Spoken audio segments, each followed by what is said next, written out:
எதிர்த்து தாய் நாட்டிற்கு சுதந்திரம் பெறுவதற்காக இறுதி வரை போராடிய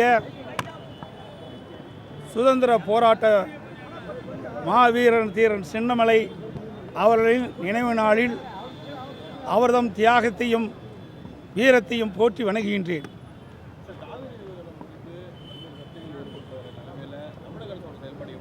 நான் பல முறை அறிக்கை விட்டுட்டேன். உங்கள் தொலைக்காட்சியிலையும் ஊடகத்திலையும் பத்திரிகையிலையும் வெளிவந்திருக்குது. ஆனால் இந்த அரசாங்கம் காவிரி நதிநீர் பிரச்சனை பெறுவதற்கு என்ன நடவடிக்கை எடுக்க என்று எதுவுமே தெரியல. இன்றைக்கு தமிழகத்தில் இருக்கின்ற அனைத்து இந்திய அண்ணா திராவிட முன்னேற்ற கழகத்திலிருந்து பல அரசியல் கட்சி தலைவர்கள் காவிரி நதிநீர் பிரச்சனை மற்றும் மேகதாது அணை கட்டுவது குறித்து கர்நாடக அரசு எழுப்புகின்ற பிரச்சனைக்கு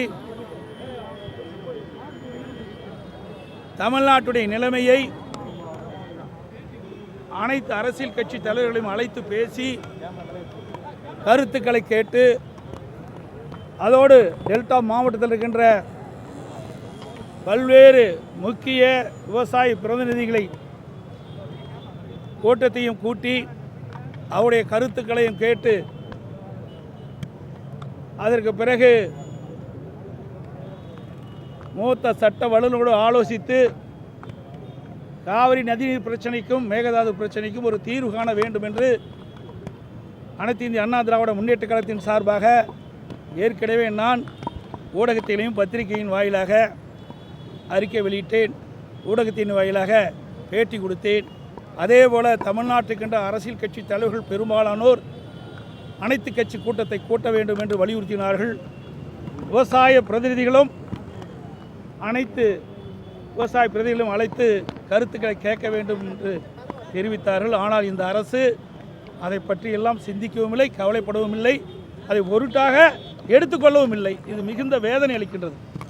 இதற்கு முன்பு இருந்த அனைத்து இந்திய அண்ணா திராவிட முன்னேற்ற கழக ஆட்சியிலும் சரி, திராவிட முன்னேற்ற கழக ஆட்சியாக இருந்தாலும் சரி, காவிரி நதி பிரச்சனையோ மேகதாது பிரச்சனையோ வருகின்ற பொழுது அனைத்து கட்சி தலைவர்களை கூட்டத்தை கூட்டி விவசாய சங்க பிரதிநிதிகளுடைய கூட்டத்தை கூட்டி அவருடைய கருத்துக்களை கேட்டு சட்ட வல்லுநர் மூலமாக சட்ட ரீதியாக உச்சநீதிமன்றத்தில் சந்தித்து இன்றைக்கு காவிரி நதிநீர் பிரச்சனைக்கு ஒரு நிரந்தர தீர்வை அனைத்து இந்திய அண்ணா திராவிட முன்னேற்ற கழக ஆட்சியிலே நாங்கள் தீர்ப்பை பெற்றோம்.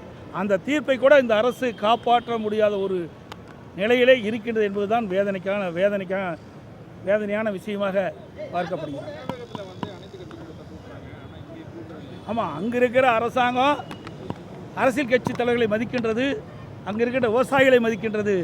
இங்கே இருக்கின்ற அரசாங்கம் செயல்படுவதா என்று கேள்விக்குறியாக இருக்கின்றது. ஏன்னா இந்த அரசாங்கத்துக்கு எந்த அனுபவமே கிடையாது. கட்சி ஆரம்பிக்கப்பட்டு கிட்டத்தட்ட 2.25 வருஷம் தான் ஆகுது. காவிரி நதிநீர் பிரச்சனை முழுமையாக எதுவுமே தெரியாது. இன்றைக்கு அனைத்து இந்திய அண்ணா திராவிட முன்னேற்ற கழக ஆட்சியிலும் சரி, அல்லது திராவிட முன்னேற்ற கழக ஆட்சியிலும் சரி, இந்த காவிரி நதிநீர் பிரச்சனைக்கு எவ்வளோ போராட்டம் நடைபெற்றிருக்கின்றது நாட்டு மக்களுக்கு தெரியும். அதோட பல அரசியல் கட்சி தலைவர்களும் காவிரி நதிநீரை பெறுவதற்கும் மேகதாது அணையை கட்டக்கூடாது என்று எதிர்ப்பு குரல் தொடர்ந்து பல ஆண்டுகளாக இன்றைக்கு நாம் போராடி வருகின்றோம். அதையெல்லாம் வரலாறு தெரியாத ஒரு ஆட்சி தான் இந்த ஆட்சி அப்படின்னு நீங்கள் சொல்லுவது நிஜம்தான். கூட்டப்படும். இப்போ ஏற்கனவே அனைத்து மாவட்ட அமைப்பு நீதியாக உள்ள அனைத்து மாவட்ட நிர்வாகிகளும் அழைத்து அதிலே தலைமை கலைஞர்கள் தான் வந்திருக்கிறாங்க. பொதுக்குழு உறுப்பினர்கள் கலந்துக்கிட்டாங்க. எல்லாமே அவருடைய கருத்துக்களை எல்லாம் கேட்டுக்கிறோம். சட்டமன்ற கூட்டத்தொடர் முடிந்தவுடன் ஒவ்வொரு முதலிலே செயற்குழு கூட்டப்படும், பிறகு பொதுக்குழு கூட்டப்படும். நான் ஏற்கனவே சொல்லிட்டேன், இந்த அரசு கையிலாகாத அரசு. நமக்கு கிடைக்க வேண்டிய வாய்ப்பு இழந்துட்டோம். ஒரு நல்ல உயர்தர மருத்துவ சிகிச்சை கிடைக்கக்கூடிய தமிழகத்திற்கு அந்த வாய்ப்பு நழுவி போய்விட்டது இந்த ஆட்சியால். அனைத்து ஊடகங்களுக்கும் நன்றி. சுதந்திர போராட்ட வீரர் தீரன் சின்னமலை அவர்களின் நினைவு தினத்தில் அம்மா மக்கள் முன்னேற்ற கழகத்தின் சார்பில் நாங்கள் அனைவரும் இங்கே அவருக்கு அஞ்சலி செலுத்திவிட்டு செல்கிறோம். நீங்கள் எதுவும் கேட்கணும்னா கேளுங்க. சார், காவிரி விவகாரத்தில் தமிழக அரசுடைய செயல்பாடை எப்படி பார்க்குறீங்க? கர்நாடகா அனைத்து கட்சி கூட்டத்தை நடத்தி முடிச்சிருக்காங்க. தமிழக அரசின் செயல்பாடு மிகவும் சிறுபிள்ளைத்தனமாக இருக்கிறது. கடந்த 60 ஆண்டுகளாக ஆட்சி பொறுப்பில் இருந்த திராவிட அரசாங்கங்களின் மூத்த அமைச்சர்களாக இருந்தவர்கள், குறிப்பாக துரைமுருகன் போன்ற நீர்ப்பாசனத்துறையில் நீண்ட நாள் அமைச்சராக இருந்தவர், அதுபோல் முன்னாள் முதலமைச்சர்கள் திரு ஸ்டாலின் அவர்கள், திரு இபிஎஸ் அவர்கள் மற்றும் கடந்த 40-50 ஆண்டு காலமாக பொதுப்பணித்துறை மற்றும் நீர்வளத்துறை அமைச்சர்களாக இருந்தவர்களின் அனுபவங்களை அவர்களோடு ஆலோசித்து பெறுவதன் மூலம் நமது ஜீவாதார பிரச்சனையாகிய காவிரி பிரச்சனையில் இன்னும் சிறப்பாக முன்னெடுக்க முடியும் என்பதுதான் தமிழ்நாட்டு மக்கள் விவசாயிகளின் எண்ணம். அதை இந்த அரசாங்கம் சவியாமல் தவிர்ப்பதற்கு காரணம் ஆட்சி அமைப்பதற்கே அவர்கள் செய்த தில்லுமுள்ளுக்கள், களவாணித்தனங்களால்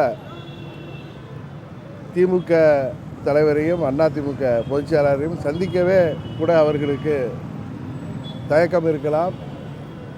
அதுபோல் எதிர்க்கட்சிகளை சந்திப்பதற்கு தயக்கம் இருக்கலாம். அதனால் தள்ளி போடுகிறார்கள். ஆனால் இது தவறான ஒரு முன்னுதாரணத்தை வருங்காலத்தில் ஏற்படுத்திவிடும் என்பதுதான் எனது கருத்து. காலை பிடித்து தரையில் அடிப்பான், காகம் கழுகுக்கு இரையிடுவான், வெள்ளை வீரர்களை ஆலை கரும்பு போல் கொன்றளிப்பான் தீரன் சின்னமலை என்று வரலாறு வரவில் வைத்திருக்கின்ற நிகரற்ற வீரன் தீரன் சின்னமலை அவர்களுடைய 221வது நினைவு நாளில் திராவிட வெற்றிக் கழகத்தின் சார்பில் எங்களுடைய தோழர்களுடன் ஒன்றிணைந்து அந்த மாவீரனுக்கு மலரஞ்சலியை செலுத்துகின்றோம். வெள்ளை ஏகாதிபத்தியத்தை எதிர்த்து களம் கண்டு பல போர்களில் வெற்றி பெற்றவர் கர்னல் மேக்ஸ்வெல்லை எதிர்கொண்டு வெற்றி பெற்று அவரை கொன்றொழித்த பெருமை தீரன் சின்னமலை அவர்களுக்கு உண்டு. ஐதர் அலி காலத்தில் கொங்கு நாடு ஏன் வடிகொடுக்க வேண்டும் என்று கேட்டபோது, இதை கேட்பதற்கு நீ யார் என்று மைசூர் படை கேட்டபோது, சென்னிமலைக்கும் சிவன்மலைக்கும் இடையில் இருக்கின்ற நான் தீரன் சின்னமலை என்று சொன்னார். எனவே அந்த ஒப்பற்ற வீரன் நாட்டுப்பற்றையும் இன உணர்வையும் ஊட்டிய அந்த மகத்தான மனிதனுக்கு நாடு புகழஞ்சலியை செலுத்திக் கொண்டிருக்கிறது. தீரன் சின்னமலை விதைத்திருக்கின்ற அந்த விதை இன்றும் கண்டு கொண்டிருக்கிறது. நாடோடி பாடல்கள் மூலமாகவும் கும்மி பாடல்கள் மூலமாகவும் மரணமில்லாத பெருவாழ்வை தீரன் சின்னமலை பெற்றிருக்கிறார். அவர் புகழ் ஓங்குக.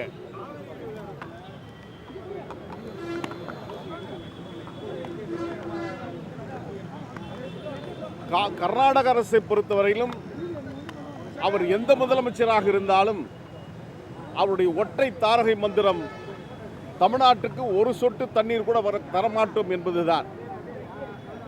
கர்நாடகா மட்டுமல்ல, கேரளாவில் முல்லை பெரியாறிலும் ஆந்திராவில் பாலாட்டிலும் தலைமடை பகுதி மாநிலங்கள் கடைமடை பகுதிக்கு தண்ணீர் தர மறுப்பதும், மழை காலத்தில் பெருக்கெடுத்து ஓடுகின்ற மழை வெள்ளம் உயிர்களுக்கும் உடைமைகளுக்கும் பயிர்களுக்கும் சேதம் விளைவிக்கின்ற போது அது வழிந்தோடுகின்ற உபரி நீரை பெறுகின்ற மாநிலமாக தமிழ்நாட்டை சகோதர மாநிலங்களை நினைக்கிறது. சட்டத்தின் ஆட்சி, த ரூல் ஆஃப் லா இந்தியாவில் இருக்கிறது என்று சொன்னால், சட்டத்தின் ஆட்சியை, உச்சநீதிமன்ற தீர்ப்பையும் நடுவர் மன்ற ஆணையையும் உடனடியாக கர்நாடக அரசு நடைமுறைப்படுத்த வேண்டும். அதற்கான நடவடிக்கையில் தமிழக வெற்றிக் கழகத்துடைய அரசு துரிதமாக செயல்பட்டிட வேண்டும். ஒன்றிய பாஜக அரசு கள்ளமௌனம் சாதிக்கக்கூடாது. சட்டத்தின் ஆட்சியை நிலைநிறுத்த உடனடியாக துரித நடவடிக்கை போர்க்கால அடிப்படையில் எடுத்து விவசாயிகளுடைய கண்ணீரை துடைத்திட வேண்டும் என்று திராவிட வெற்றிக் கழகத்தின் சார்பில் ஏற்கனவே நாங்கள் அறிக்கை கொடுத்திருந்தாலும் தொடர்ச்சியாக அதில் நாங்கள் களத்தில் இருக்கின்றோம். அட்சய பாத்திரத்தில் கையில் ஏந்தி அமுதத்தை அள்ளி அள்ளி வழங்கிய மணிமேகலின் வாரிசாக விளங்கிய விவசாயிகளின் கையில் பிச்சை பாத்திரம் ஏந்துவதை ஒருபோதும் நாடு வேடிக்கை பார்க்காது என்பதையும் இந்த நேரத்தில் பதிவு செய்கின்றோம்.